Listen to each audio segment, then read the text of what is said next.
Ya, kali ini Kang Deddy Mulyadi membuat semua orang kagum lagi dengan pidato. Ya, dengan pidatonya beliau, orang-orang yang menonton sampai dibuat kagum lagi ya teman-teman.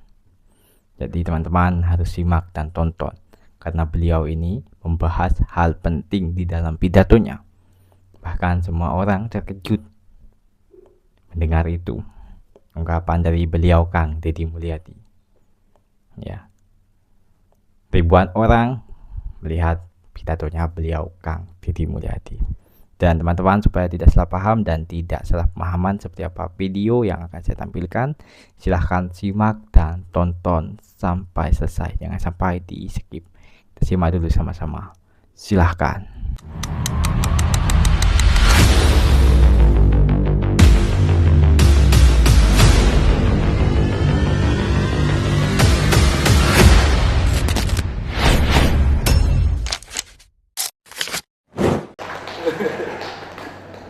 Pak Sekda dan seluruh jajaran, saya ini anak yang lahiran tahun 71. Saya ingat betul pembelajaran terpenting dalam hidup itu adalah di mendengar dan membaca, mendengar dan melihat. Kita ini beruntung, mereka yang lahir tahun 65, 70, karena tradisi mendengar itu kuat. Salah satu yang kita dengar dalam setiap waktu adalah radio. TV saya tidak kebeli, harus nonton ke tetangga, satu kampung cuma satu. Mungkin kalau bapak di sini semua di rumahnya sudah ada TV. Radio itu adalah 2 ban, saya ingat aja. Pakai baterainya ABC sama F-Ready. Canmot FC di poin. Kemudian kalau signalnya jelek, lep-lepan, antenanya ditarik dikasih kabel.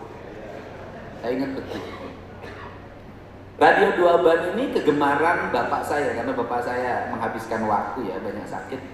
Jadi sering ngajarin saya dengar radio. Dan saya ingat betul, di antara radio kegemaran bapak saya yang itu sangat mempengaruhi otak saya, otak kiri saya adalah RRI Bandung. Di RRI Bandung itu ada siaran favorit kalau menjelang maghrib. Namanya siaran angkatan bersenjata. Pemimpin siarannya Eyang Panembahan. Nama grup musiknya Kuntu Mekar. Saya tuh tiap maghrib tuh dengerin itu. Dalam malam minggu, bapak saya suka nyetel wayang. Disiarkan di Gedung Rumentang Siang sama Gedung YPK. Disiarkan oleh RRI, dalangnya tuh muter, tiap kabupaten ada. Zaman itu kalau dalang cecep jarang mau kayaknya, atau nggak pernah dipanggil siaran, atau memang saya tapi tidak dengar. Tapi kalau dalang-dalang kabupaten, dalang Tarno, dalang ini keliling itu main di sini. Dan kekuatan mendengar itu sangat kuat. Termasuk saya terbiasa mendengarkan berita. Saya ingat betul gayanya, Radio Republik Indonesia dengan warta berita dibacakan oleh Sigit Kamsena. Atau ada sandiwara yang bahasa Indonesia, butir-butir pasir di laut. Ketemu tangan udah lah, tangan 70 hari.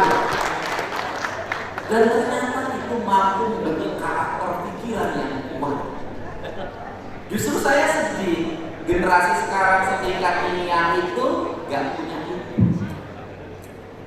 Semuanya serba digital, semuanya serba elektrikal. Jujur, tidak membentuk karakter. Sampai pendidikan di negara-negara maju hari ini sudah mulai meninggalkan pendidikan digital, kembali ke pendidikan manual. Saya ngomong dengan teman saya yang dia di Amerika, kuliah S3, dia bercerita bagaimana anak-anak di sana, bahkan di perguruan tinggi, kembali menggunakan kapur tulis untuk mengajar di setiap hari. Tujuannya untuk apa? Kembali ke buku. Kenapa? Karena layar digital tidak bisa menyimpan memori yang kuat dalam pikiran orang yang membacanya, apalagi anak. Untuk itu yang lahiran tahun 70-an bersyukurlah lahir tahun 70.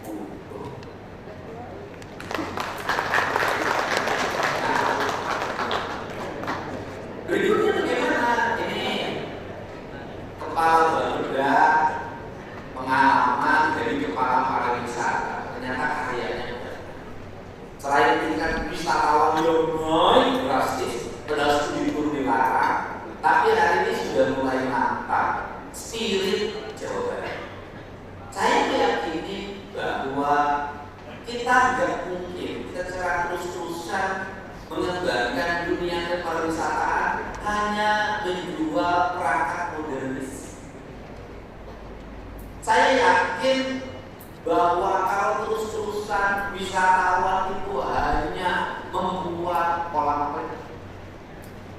Yang terang waterboom.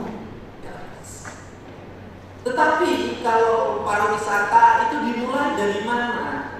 Saya selalu dari dulu itu ngomong, dimulai dari pembangunan identitas diri.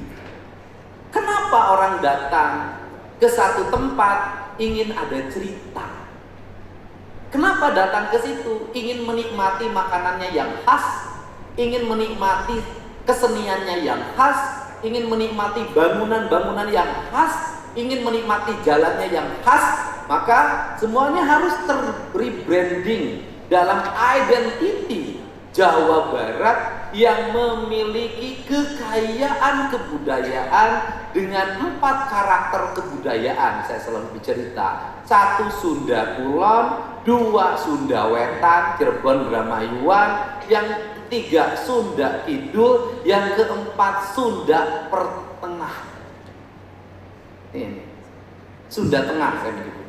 Itu melahirkan keragaman itu, dan itu harus membangun identity. Maka rumusannya adalah nanti gedung SD sesuai dengan karakteristik wilayah kebudayaannya, gedung kantor pemerintah sesuai dengan karakteristik wilayah kebudayaannya, kemudian gedung-gedung pagar-pagar kantor bila pagar rumah rakyat nanti suatu saat sesuai dengan karakteristik kebudayaannya. Suatu saat kalau negara sudah bisa mengatur detail sampai rumah IMB-nya diatur sampai bentuk bangunannya oleh negara, maka kita akan membentuk karakter itu. Sesuatu yang original itu akan melahirkan kesakralan. Kesakralan itu akan melahirkan penghormatan. Penghormatan itu tidak akan melahirkan perusakan. Kenapa kita hari ini ribut masalah bencana? Karena hutan tidak disakralkan, mata air tidak disakralkan, sungai tidak disakralkan. Akibat itu semua kita merasa undang-undang bisa ngatur semua, dan kita merasa aparat bisa mengatur semua. Ternyata hasilnya adalah kekacauan.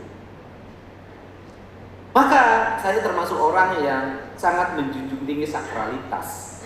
Sehingga kalau lihat ornamen di sini bahkan tanpa bunga yang mahal, ini bukan dilahirkan oleh orang seniman yang berkarya, Pak. Ini tukang sapu saya yang bikin, namanya Mang Mamat. Jangan. Itu Mang Mamat. Ini Mang Mamat. Itu dia yang setiap hari di rumah saya bikin ini. Nah sekarang berpadu dengan si Gondrong yang orang Tasik. Saya juga nggak tahu kenapa Salim bikin lagu seolah-olah diputuskan oleh perempuan Tasik. Itu orang Malaysia. Nah, dan di Kuala Lumpur itu banyak orang Tasik. Itu cerita kata politisi perempuan Malaysia pada saya. Ceritanya saya begitu. Bahkan dia sampai punya kakak angkat orang Tasik. Itu ceritanya ke saya begitu. Jangan dipanjangkan sama yang lain. Dan tidak ada kaitan dengan saya bikin paspor. Nah, sebenarnya apa sih? Ini yang gini, ini tourism itu nanti menjadi sesuatu. Kenapa? Nanti orang Jakarta, dia akan nanya anak-anaknya, ini apa? Ini apa? Ini apa? Nah, saya boleh ke Kadis Pariwisata dan Kadis Pertanian, boleh dong kolaborasi di tempat ini aja, ruangan-ruangannya dimanfaatin. Bapak bisa memanfaatkan museum sejarah peradaban beras. Isi. Di mana orang pertama nanam padi, dari padi kemudian dulu nanam masaknya pakai apa, terus pakai apa sampai kekinian hari ini. Pakai seeng, dari seeng kemudian geser ke peradaban langseng, dari langseng ke peradaban magicom, yaitu peradaban kacau gitu. Nah itu lahirlah kekacauan dan lahirlah perempuan yang tidak mengenal lagi proses masak, dan lahirlah perempuan yang tidak ngerti bahwa nasi yang dimasukkan di setrum, airnya ada di situ, mengakibatkan kadar garamnya tinggi dan rasanya hilang. Nah ini, orang Sunda itu dari dulu kekuatan makannya bukan di ikannya, kekuatan makannya di kejoknya. Lamun kejok napulen, dahar jeung sambel, terus kemudian pakai bakakak ayam, gigireun anu geulis ngeunah. Ini kan, nah berikutnya adalah perjalanannya apa? saya ini mau minta maaf pada siapa? Pada jajaran birokrat Provinsi Jawa Barat. Dari mulai sekda, para asisten, para kepala dinas, para kepala badan, kepala biro, kepala bidang, sampai ke tenaga ahli, sampai pada TPK semuanya. Kenapa? Karena saya ini dari dulu kalau memimpin itu mengikuti kata hati, tidak dalam rumusan orang. Visi misi saja tidak melibatkan ahli, ditulis sendiri. Kemudian menyusun kerangka pembangunan itu berdasarkan apa yang saya lihat dan apa yang saya dengar dan apa yang saya rasakan. Pengalaman saya sudah keliling di Jawa Barat. Dengan hari ini saya sudah berkeliling di 3.000 desa. Saya sudah keliling. Jadi saya ngerti topografi Jawa Barat. Dan kemudian modal saya pembangunan itu hanya WA, yaitu kepala bapedanya harus siap menerima WA dari saya. Kalau kata Pak Asisten Dinas yang menjadi kepala bapeda itu mikir, itu kan kalau begitu kan ngomongnya ke kepala bapeda, nggak apa-apa ngomong gitu. Si kepala bapeda Dinas bapaknya jadi asisten, kena ukur pidato unggul, mikir.